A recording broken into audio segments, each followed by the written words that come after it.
నమస్తే welcome to big story. Mumbai మునిగిపోయిన దృశ్యాలను చూసి అయ్యో అనుకున్నాం. వానలతో ఢిల్లీ తల్లడిల్లిపోయినందుకు దేవుడా అనుకున్నాం. చెన్నై గుండె చెరువు కావడంతో చెమ్మగిల్లి చూశాం. వర్ష విలయంతో బెంగళూరు హోరుమంటే బెంగటిల్లాం. వీటిని చూసైనా జాగ్రత్త పడకుండా ఇప్పుడు హైదరాబాద్ జల దిగ్బంధంలో చిక్కుకున్నందుకు గుండెలు బాదుకుంటున్నాం. ఇంతకీ ఈ నగరాలకు ఏమైంది? ఎవరి పాపం ఈ ఫలితం? ఎవరి నిర్లక్ష్యం ఈ దారుణ విలయం? ఇదే ఇవాల్టి బిగ్ స్టోరీ.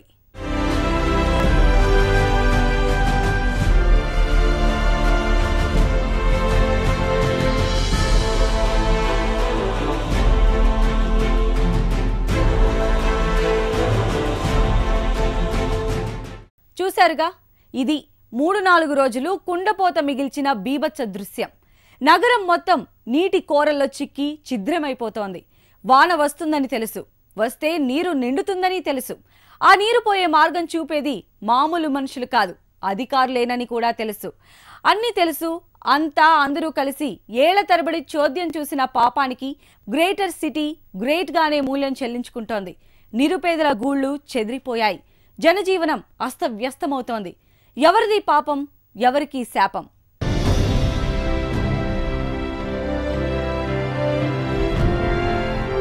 కన్నీటి సంద్రమైన భాగ్యనగరం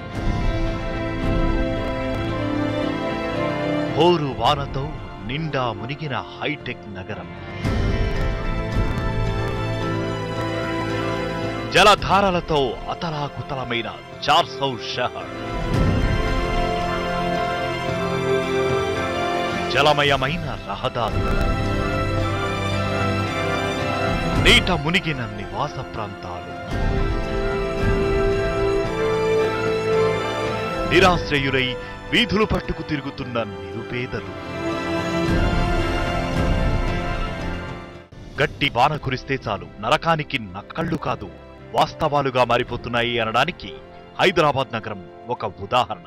గత 3-4 రోజులుగా కురుస్తున్న వానలకు చార్సౌ షహర్ సాగరమైపోయింది. నదులను తలపిస్తున్న రహదారులు, గుంతలు పడిన రోడ్లు, పొంగి ప్రవహిస్తున్న నాలాలు, తెగిన చెరువులతో నగరం నడి సంద్రమైంది. ఎటు వెళ్లాలో తెలియక నీటి మడుగుల ముసుగులు కప్పుకున్న మ్యాన్హోల్ ఎక్కడ నోరు తెరిచిందో అర్థం కాక వాహనదారులు, ఏ నీరు ఇళ్లను ముంచెత్తుతుందో అర్థం కాక జనం బిక్కు బిక్కుమంటున్నారు.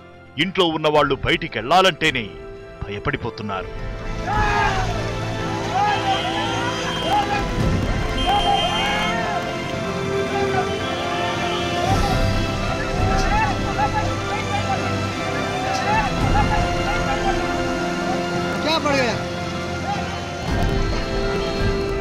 నింగితో పోటీ పడుతున్నట్టుగా భవనాలు, మిరుమిట్లు గొలిపే కాంతులు, రయ్యన దూసుకెళ్లే వాహనాలు, స్మార్ట్ ఫోన్తో ఒళ్ళో వాలిపోయే వస్తువులను క్షణంలో సమకూర్చుకునే సదుపాయాలతో వెలిగిపోయి నగరాల అసలు రంగు జడివానవేళ తేట తెల్లమైంది. ఇప్పుడు హైదరాబాద్ నగరంలోని అనేక కాలనీలు, బస్తీలు, అపార్ట్మెంట్లు జల దిగ్బంధంలో చిక్కుకుని దిక్కుతోచక అల్లాడుతున్నాయి. 16 ఏళ్ల తర్వాత పడిన కుండపోత వర్షంతో కంటి మీద కునుకు కరువై జనం చిగురుటాకుల్లా వణికిపోతున్నారు.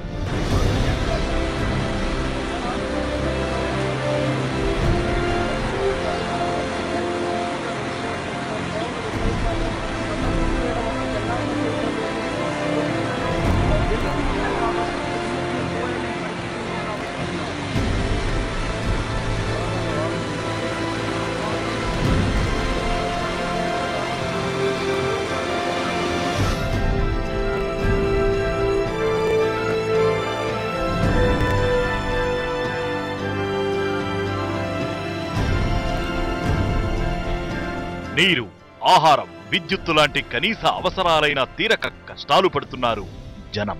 గుక్కెడు నీళ్ల కోసం పడరాని పాట్లు పడటమే అనుభవమున్న నగర పౌరులు ముంచెత్తిన వరద నీరు ఎటు పోతుందో, ఎప్పటికి పోతుందో, ఏమవుతుందో అర్థం కాక అయోమయంలో పడ్డారు.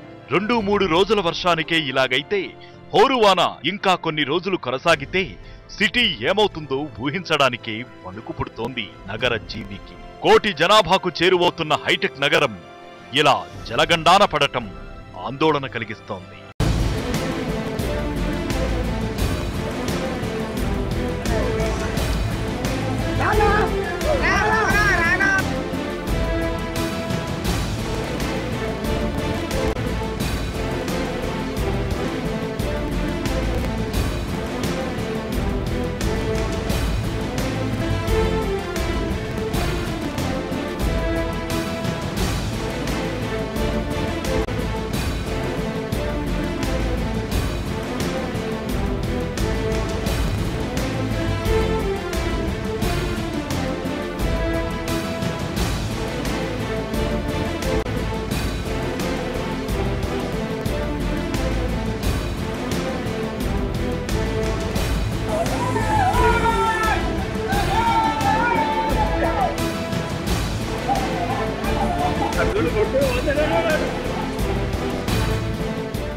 1908లో ఒకసారి ఇలాగే వరద నీరు నగరాన్ని వణికించింది. అప్పటి ఆరో నిజాం మీర్ మెహబూబ్ అలీఖాన్ ఆనాటి ఎమినెంట్ ఇంజనీర్ మోక్షగుండం విశ్వేశ్వరయ్యను పిలిపించి భవిష్యత్తులో ఇలాంటి విపత్తులు రాకుండా పక్కా ప్లాన్తో పరిష్కారానికి సమస్త ప్రయత్నాలు చేశారు. 2000 సంవత్సరంలో మరోసారి 24 సెంటీమీటర్ల వర్షం ఈ 400 ఏళ్ల పురాతన నగరాన్ని ప్రళయంతో ముంచెత్తింది. అప్పటి నుంచి ఇప్పటి వరకు కమిటీలు, నివేదికలు, చర్చలే కాని కార్యరూపం దాల్చిన దాఖలాలు లేవు. ఆ పాపం ఫలితమే ఈనాటి కన్నీటి కల్లోలం.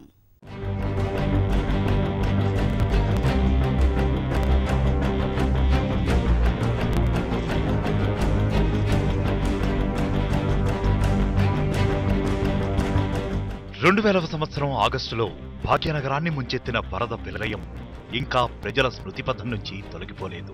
24 గంటల వ్యవధిలో కురిసిన 24 సెంటీమీటర్ల భారీ వర్షానికి సిటీ నిలువునా మునిగిపోయింది. నాలాలు, చెరువులు ఉప్పొంగి కన్నీరై ప్రవహించాయి. కొత్త మిలీనియం సంబరాలకు ముస్తాబైన హైదరాబాద్ నగరం సర్వం పోగొట్టుకుని అనాథలా మిగిలిపోయింది. నాడు కూడా అప్పటికప్పుడు అధికార హడావుడి, ఇక భవిష్యత్తులో ఇలా జరగదన్న ప్రగల్భాలు. మరి ఇప్పుడేం ఒరిగింది? నగరం గుండె మరొకసారి చెరువైంది.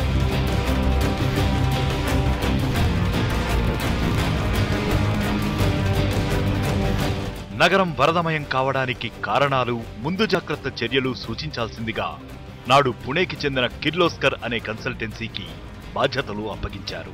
నాలాల నిర్వహణ అస్తవ్యస్తంగా ఉండటమే ఇందుకు కారణమని సదరు కంపెనీ ఇచ్చిన నివేదిక బుట్ట దాఖలైందనడానికి నేటి విలయ తాండవమే నిదర్శనం.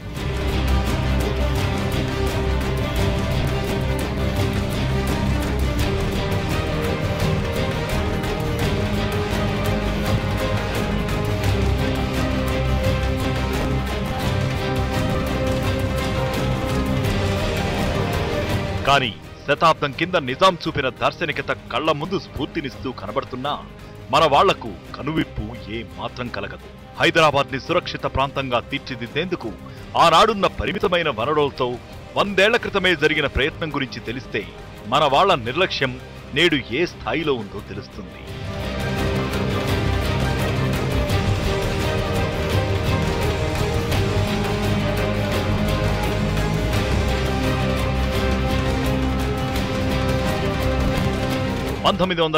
సెప్టెంబర్ 28న కనీ విని ఎరుగని రీతిలో 43 సెంటీమీటర్ల వర్షం కుండపోతగా కురిసింది. ఆనాటి వరద ఉద్ధృతిని వర్ణించడానికి జలప్రళయం అన్న మాట కూడా సరిపోనంతగా నగరమంతా అల్లాడిపోయింది. 11 అడుగుల నీరు నిలిచిపోయింది. వేల మంది మరణించారు. 20,000 గృహాలు నేలమట్టమయ్యాయి. వాగులు, వంకలు పొంగి పొర్లి అనేక చారిత్రక కట్టడాలతో సహా ఎత్తైన భవంతుల్ని కూడా ముంచేసింది ఆనాటి వరద. మూసీ నదికి ఇరువైపులా ఉన్న ప్రాంతమంతా గుర్తుపట్టడానికి వీల్లేని కళేబరాలు, కూకటి వేళ్లతో పెకిలించబడిన వృక్షాలతో నిండిపోయింది.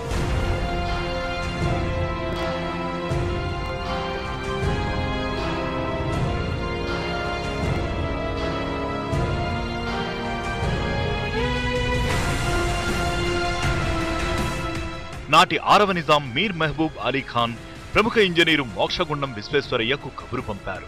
శాశ్వత పరిష్కార మార్గాన్ని అన్వేషించాల్సిందిగా కోరారు. ఇలాంటి ప్రమాదాలు పునరావృతం కాకుండా మూసీ నదికి అడ్డంగా ఉస్మాన్ సాగర్, హిమాయత్ సాగర్ రిజర్వాయర్లను నిర్మించి నదికి ఉత్తర, దక్షిణ దిక్కుల్లో ఉన్న కరకట్టల ఎత్తును పెంచారు. 500కు పైగా చెరువుల్ని తప్పించి ఒక చెరువు నిండిన వెంటనే నీరు మరో చెరువులోకి వెళ్లే విధంగా లింక్ కాలువల్ని ఏర్పాటు చేశారు. ఆనాడు నిజాం చూపిన చొరవకి ఫలితమే ఈనాడు మనం చూస్తున్న నయాపూల్ బ్రిడ్జి. మూసీ నది వరద నీటికి నగరం ముంపుకు గురవకుండా కట్టిన రాతి గోడలు ఈనాటికి చెక్కు చెదరని దృఢత్వంతో అలాగే నిలిచి ఉన్నాయి.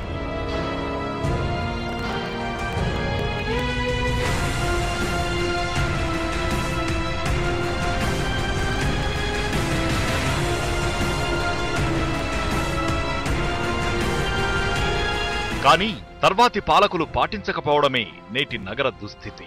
2006లో ఒకరోజు 9.6 సెంటీమీటర్లు, 2008లో 12.1 సెంటీమీటర్లు, 2009లో 13.3 సెంటీమీటర్లు, 2011లో ఒకసారి 7.9 సెంటీమీటర్ల వాన కురిసింది.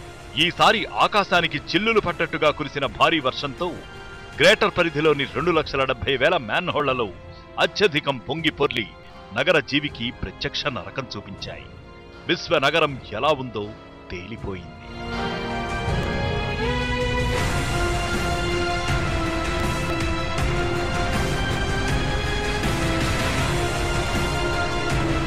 నీరు ఎటు పోవాలో తెలియక అలా నిలిచిపోతుంది. పక్కనున్న నాలాలు గుంటలు అన్నీ నిండిపోయి ఎక్కడ నేలుందో, ఎక్కడ రోడ్డుందో, ఎక్కడ కాలు మోపాలో తెలియక ఎవరో అమాయకుడు నీటి లోయలో దిగబడిపోతాడు. ఎక్కడో పసుపుతాడు పొటుక్కుని తెగిపోతుంది. ఎవరో పిల్లలు ఉన్నట్టుండి అనాథలైపోతారు. ఇలా ఎన్నో హృదయం ద్రవించే ఘటనలు. నాలాల ఆక్రమణలే ఈ విలయాలకు సగం కారణమని తెలిసినా చూసి చూడనట్లు నటించే అధికారులకు ఏ శిక్ష వేయాలి?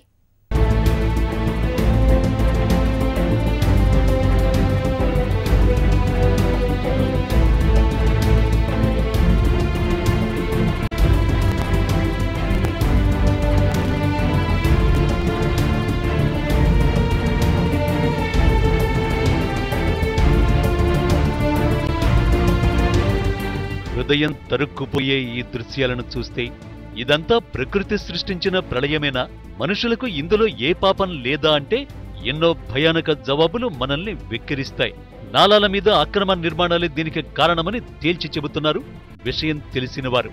ప్రభుత్వాలు పట్టించుకోలేదు, అధికారులు చూసి చూడనట్టు ఊరుకున్నారు.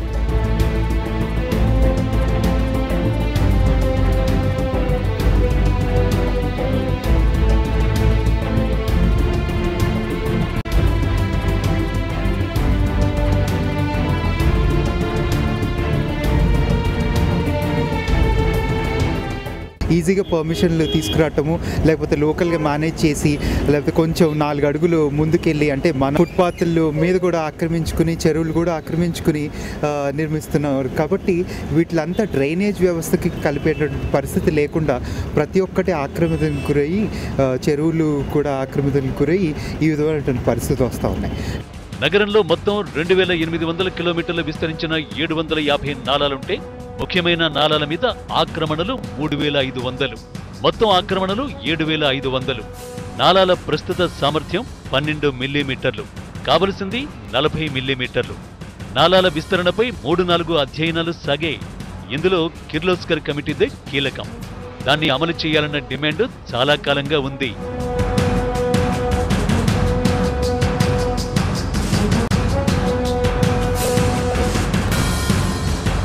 వికారాబాద్ నుంచి ఉప్పల వైపు మూసీ నది పయనిస్తోంది. 485 నాలాలు, 1000కి పైగా చిన్న నాలాలు ఇందులో కలుస్తున్నాయి. వాన నీటిని తీసుకువెళ్లే కాలువల్లో డ్రైనేజీని తీసుకుపోయే కాలువల్ని కలపడం వల్లే పరిస్థితి ఇంతగా విషమించినట్టు తెలుస్తోంది. మాస్టర్ ప్లాన్ అమలు చేయడంలో ఘోరంగా విఫలమయ్యారు.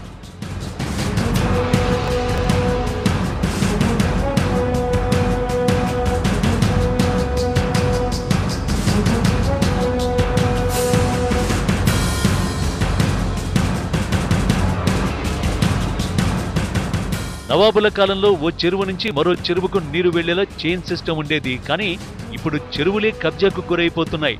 ఇందులో రాజకీయ, సినీ, పారిశ్రామిక ప్రముఖులు, రియల్టర్లు ఎందరో. కానీ వారి మీద ఈగ కూడా వాలదు.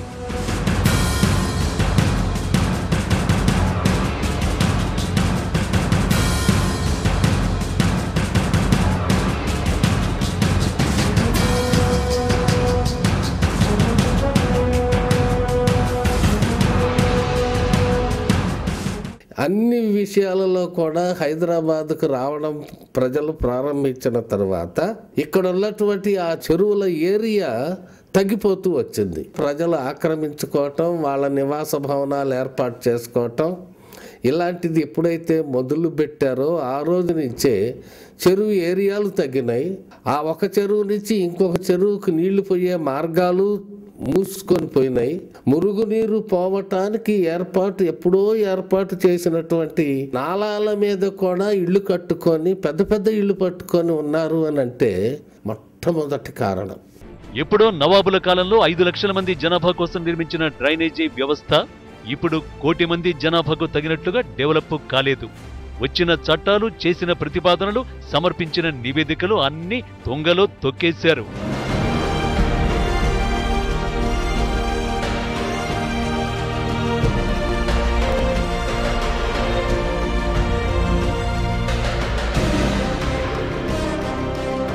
మహానగరంలో ఒకప్పుడు 1000 చెరువులుండేవి. ఇప్పుడు 160 కంటే ఎక్కువ లేవని హుడా గుర్తించింది.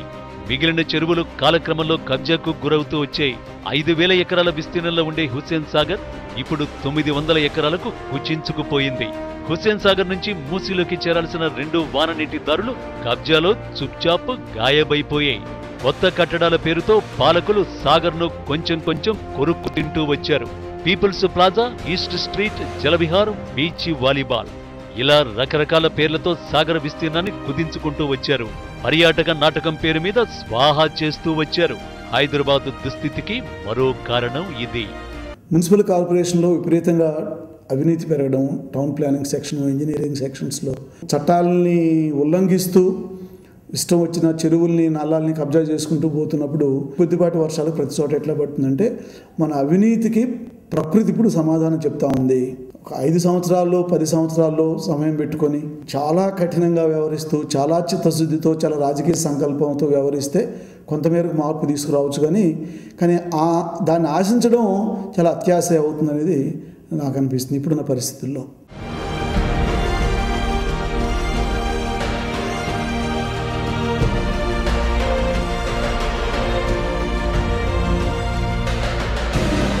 ఈ మహానగరాలకు ఏమైంది? ఈ మెట్రోపాలిటన్ సిటీలకు ఏం కమ్ముకుంది? ఏ పర్యావరణ వినాశన పాపం చుట్టుకుంది? పాప ప్రక్షాళనకు మార్గమేది? ముంచెత్తే వరదలను ఛాలెంజ్గా తీసుకొని ఎలా అధిగమించాలి? జన విస్ఫోటనంగా మారుతున్న నగరాలను ఎలా బాగు చేసుకోవాలి? నిపుణులు చెబుతున్న సూచనలేంటి? దేశంలో రోజురోజుకు జనాభాతో నిండిపోతున్న మహానగరాలు చిన్న పెద్ద వర్షాలకు జల దిగ్బంధనమవుతున్నాయి. 2005లో ముంబై నగరం జలధారతో కకావికలమైంది. ఇప్పుడు మరోసారి ఆ నగరం కూడా నీట మునుగుతున్న జాడలు కనిపిస్తున్నాయి. 2014లో శ్రీనగర్, నిరుడు డిసెంబర్లో చెన్నై నగరము చెరువైంది. హైదరాబాద్తో పాటు నేడు ఏపీ రాజధాని గుంటూరు వర్షాలతో నడి సంద్రాలవుతున్నాయి. ఈ విపరీత వర్షాలకు కారణం వాతావరణ మార్పులని నిపుణులంటున్నారు. శాస్త్ర సాంకేతిక పరిజ్ఞానంతో వర్షం ఎప్పుడు ఎంత పడుతుంది అనేటువంటి అంచనా వేసుకోవడానికి డాప్లర్ వెదర్ రీడర్ మనం ఇక్కడ పెట్టాం. దాన్ని ఇంకా పూర్తిగా మనం జిహెచ్ఎంసీ కంట్రోల్ రూమ్తో పూర్తిగా అనుసంధానం చేసుకోలేనటువంటి పరిస్థితి ఇప్పటికి ఉంది. మేము నిర్దిష్టంగా చెప్పడం జరిగింది. హైదరాబాద్లో పడేటువంటి వర్షం అంతా కూడా 16 నాలాల ద్వారా మూసీలో కలుస్తుంది. అంటే ఒక నాలాకు ఉన్నటువంటి పారివాహిక ప్రాంతాన్ని మనం వాటర్ షెడ్గా చెప్పుకుంటాం. ఆ పారివాహిక ప్రాంతం అవతల వర్షం పడితే అది ఇంకో నాలాలకు పోయేటువంటి పరిస్థితి, దాన్ని వాటర్ షెడ్ అంటాం. ఈ మన ప్రణాళికలన్నీ కూడా వాటర్ షెడ్ ఆధారితంగా జరగాల్సినటువంటి అవసరం ఉంటుంది. పూణే ట్రాఫికల్ మెటరాలజీ వర్షాలపై అధ్యయనం చేసింది. 1950 నుంచి 2000 సంవత్సరం మధ్య భారీ వర్షపాతం, అతి భారీ వర్షపాతాలు పెరుగుతాయని, సాధారణ వర్షపాతం తగ్గుతుందని తెలిపింది. ఇలా అసాధారణ వర్షపాతాలు వరదలకు కారణమవుతున్నాయి. ఐపీసీసీ అసెస్మెంట్ రిపోర్టు వరదలు, కరువులు పెరుగుతాయని కూడా అంచనా వేసింది. ఇవన్నీ మేజర్ కారణం ఏంటంటే ఇనీషియల్లో మన డెవలప్ అయిన హౌసింగ్ లేఅవుట్స్ కి, ఇప్పుడు కొత్తగా లేచిన హౌసింగ్ లేఅవుట్స్ కి ఈ డ్రైనేజ్ ప్యాటర్న్స్ ఏదైతే డ్రైనేజ్ ఉన్నదో అది మనకి సింక్రనైజ్ అవ్వట్లేదండి. ఆ లెవెల్స్ అది డిశ్చార్జ్ లెవెల్స్ అవి ఉండడం ఒకటి. రెండోది ఈ రీసెంట్గా పడుతున్న వర్షాల వల్ల కూడా నియర్ బై ఉన్న చెరువులు కానీ ఎక్కడికైతే ఈ వాటర్ డ్రైన్ ఆఫ్ అవుతుందో అవి కూడా ఫ్లడ్ అయిపోవడం వల్ల బ్యాక్ వాటర్ ఫ్లో అవుతుందండి. ఈ బ్యాక్ వాటర్ ఫ్లో అవ్వడం వల్ల ఈ డ్రైన్స్ అన్ని మళ్ళీ మన ఇళ్లలోకి రోడ్ల మీదకి వచ్చేస్తుందండి. ఇదంతా మొత్తం అంతా వాతావరణ మార్పులు, అసాధారణ వాతావరణం మధ్య లింకుపై సీరియస్ గా దృష్టి పెట్టాలని మహానగరాల వరదలే సూచిస్తున్నాయి. కేంద్ర పర్యావరణ, శాస్త్ర విజ్ఞాన శాఖ సూచనల ప్రకారం అన్ని అభివృద్ధి విధానాలు, కార్యక్రమాల్లోనూ వాతావరణ మార్పులకు సంబంధించిన అంశాలను జోడించాలి. పట్టణ మౌలిక వసతులు, వ్యవసాయం, నీటిపారుదల, విద్యుత్ వ్యవస్థ ఇలా కీలకమైన విభాగాలన్నింటిలోనూ అమలు చేయాలి. ప్లాస్టిక్ వాడకం, వాయు కాలుష్యంతో నిండిపోయిన నగరాలు పర్యావరణ మార్పులపై ప్రభావం చూపిస్తున్నాయి. ఇవి కోస్తా తీర ప్రాంతాలు కుంచించుకుపోయేలా చేస్తున్నాయి. ఫలితం వేలాది కోట్ల ఆస్తి నష్టం. నేషనల్ డిజాస్టర్ మేనేజ్మెంట్ అథారిటీ విశ్లేషణ ప్రకారం పట్టణ వరదలు, గ్రామాల వరదకు చాలా వ్యత్యాసముంది. పట్టణీకరణ అభివృద్ధి నాలాలు, కుంటలను ఆక్రమిస్తుంది. దీంతో వరద ఉధృతి 1.8 నుంచి 8 రెట్లు పెరుగుతుంది. అందుకే నగరాల నిర్మాణంలో ఇప్పటికైనా జాగ్రత్తలు తీసుకోవాలి. బెంగళూరు తరహాలో ఆక్రమణలు నిర్దాక్షిణ్యంగా తొలగించాలి. 100 స్క్వేర్ యార్డ్స్ లో మనం 40% కట్టాలన్న ఒక నిబంధన ఉన్నా మిగిలిన 50%, 60% మనం టైలింగ్ చేసేస్తున్నాం. ఏ రకమైన సాయిల్ సర్ఫేస్ ఎక్స్పోజ్ అవ్వకుండా, అంటే పడే నీటిని మనం లోపలికి వెళ్ళనివ్వట్లేదు. స్ట్రీట్స్ ఉన్నాయి, స్ట్రీట్స్ లో రెయిన్ వాటర్ 30 to 40% ఉంటాయి. ఆ వాటర్ కూడా it is going down the drain. విపత్తు నిర్వహణలో పకడ్బందీగా ఉండాలి. రోడ్లు, నాలాలు బాగు చేయటం, ప్రజలను అప్రమత్తం చేయటం, నిత్యావసరాలు సరఫరా చేయటం, ఇలా అన్ని చర్యలు తీసుకోవాలి. నేడున్న స్మార్ట్ ఫోన్ టెక్నాలజీతో జనాన్ని ఎప్పటికప్పుడు అప్రమత్తం చేయొచ్చు. ఎక్కడ మ్యాన్హోల్ తెరిచి ఉందో, ఎక్కడ రోడ్ రిపేర్ ఉందో, ఎక్కడ చెరువుకు గండిపడిందో అన్నింటినీ ప్రజలకు చేరవేయొచ్చు. ప్రకృతి విపత్తులను ఆపలేం, కానీ ముందు జాగ్రత్త చర్యలతో నష్టాన్ని తగ్గించుకోగలం. విపత్తులను సవాల్గా తీసుకుని సరికొత్త ప్రణాళికలను అమలు చేయాలి. అందుకు పాలకులకు ఉండాల్సింది చిత్తశుద్ధి. దేశమంతా స్మార్ట్ సిటీల జపం చేస్తోంది, కానీ నగరాలను ముంచెత్తుతున్న ఉత్పాతాలు వాటన్నింటినీ పరిహాసం చేస్తున్నాయి. ప్రణాళికల్లో ప్రజలకు భాగస్వామ్యం కల్పించకపోవడం, పాలనలో పారదర్శకత లోపించడం, అధికార యంత్రాంగానికి జవాబుదారీతనాన్ని నిర్దేశించకపోవడం వంటివి నగరీకరణకు శాపంగా పరిణమించాయి. వాటి ఫలితమే నగరాలను ముంచెత్తుతున్న నీటి విలయాలు. వీటిని చక్కదిద్దాలి, సరిదిద్దాలి. అప్పుడే నగరాలు సురక్షితం. ఇది ఇవాల్టి బిగ్ స్టోరీ. నమస్తే.